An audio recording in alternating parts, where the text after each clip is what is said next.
Hello,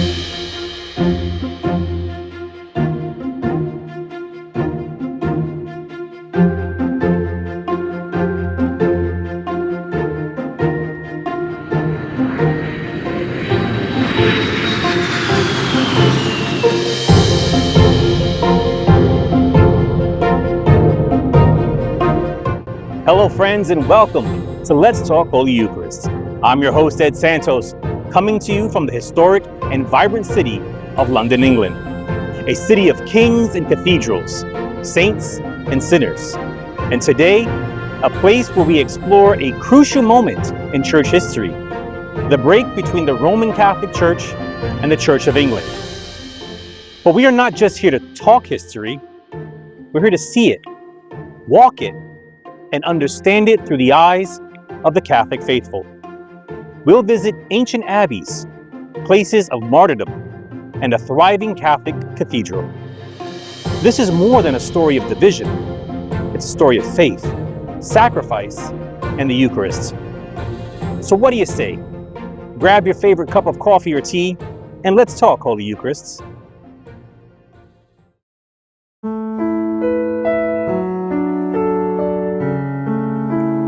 Before the Reformation, England was a thoroughly Catholic nation.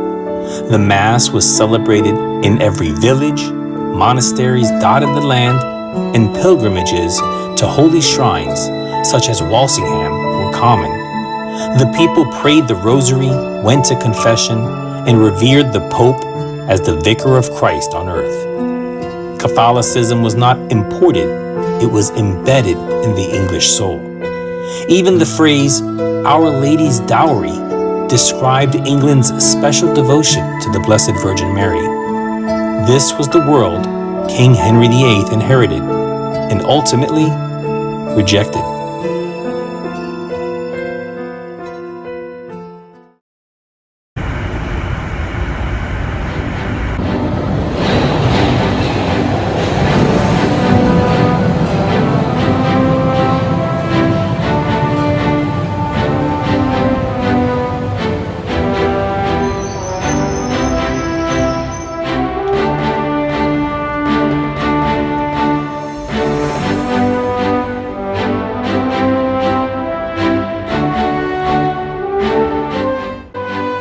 This is the Tower of London, a place of power, politics, and pain.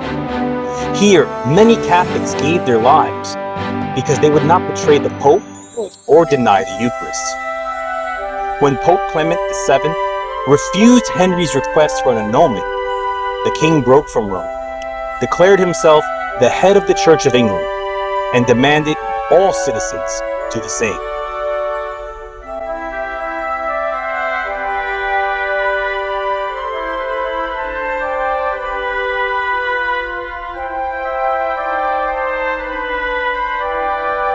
Here at Tower Hill on July 6, 1535, St. Thomas More was executed for refusing to accept King Henry VIII as the head of the Church of England. A brilliant scholar and former Lord Chancellor, More remained faithful to the Pope and the teachings of the Catholic Church, even until death. His final words echo through history, quote, "I died the King's good servant, but God's first." Just weeks earlier, on June 22, 1535, Bishop John Fisher met the same fate on this very ground.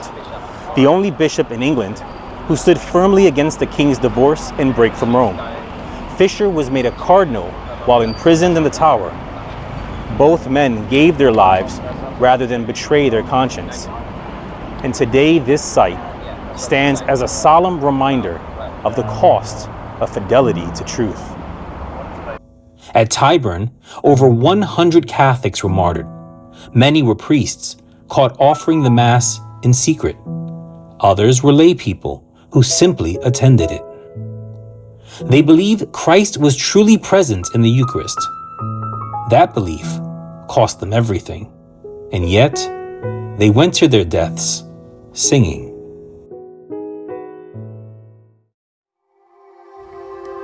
During the time when Catholics were persecuted in England, St. Etheldreda's Church became a sacred refuge.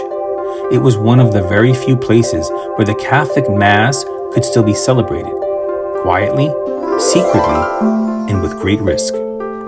For many Catholics, this church was a lifeline. It was where they could still receive the Eucharist, confess their sins, and feel close to God, at a time when doing so could lead to arrest or even death.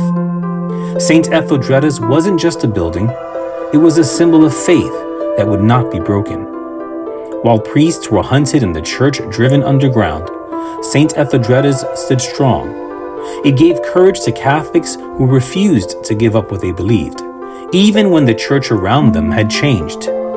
Today, it still stands as a reminder of that courage, a place where we can remember the faith, the suffering, and the hope of those who came before us.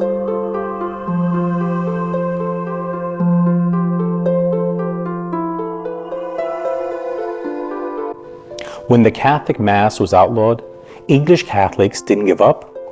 They went underground, literally underground. Secret chapels, hidden vestments, and covert sacraments kept the faith alive. These heroes of the faith were called recusants. They risked everything so that Christ could remain at the center of their lives.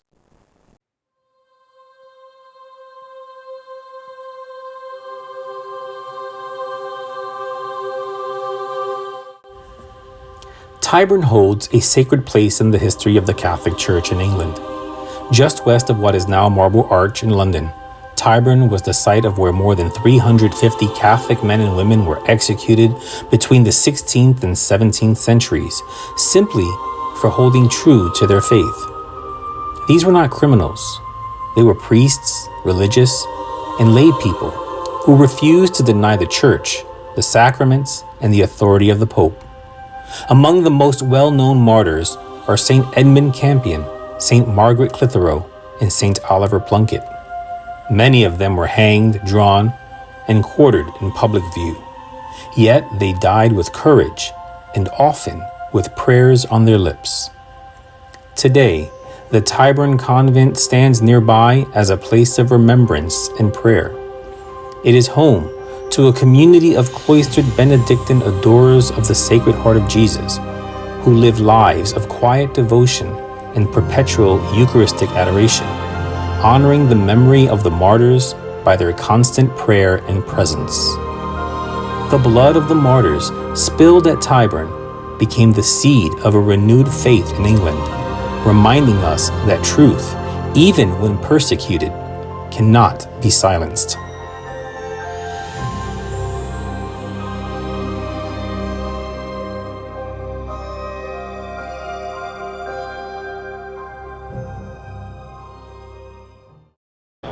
Here in the heart of London stands Westminster Cathedral, the mother church for Catholics in England and Wales, and the seat of the Archbishop of Westminster. Construction began in 1895 under the vision of Cardinal Herbert Vaughan, and the cathedral was consecrated in 1910. Its striking Byzantine architecture with bold red and white striped brickwork and a soaring 284-foot campanile makes it one of the most distinctive landmarks in the city. Inside the cathedral is a treasure of sacred art and worship. The vast interior, still unfinished in some places, is adorned with breathtaking mosaics that tell the story of salvation and the life of the church. Each chapel reflects the diversity of Catholic heritage, drawing pilgrims from every corner of the world. Today, Westminster Cathedral is far more than a historic landmark. It's a vibrant center of Catholic life with daily Mass, Eucharistic adoration, and the sacrament of reconciliation. It's also a place of music, charitable outreach, and community gatherings, a beacon of faith in a bustling city.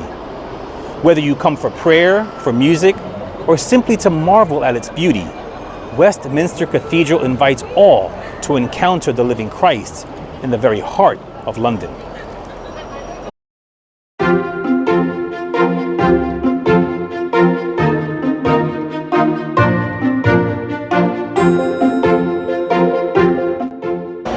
Well, friends, that's it for this episode of Let's Talk Holy Eucharist. From London, England, I want to thank you for journeying with me as we explored the history of the separation of the Roman Catholic Church and the Church of England.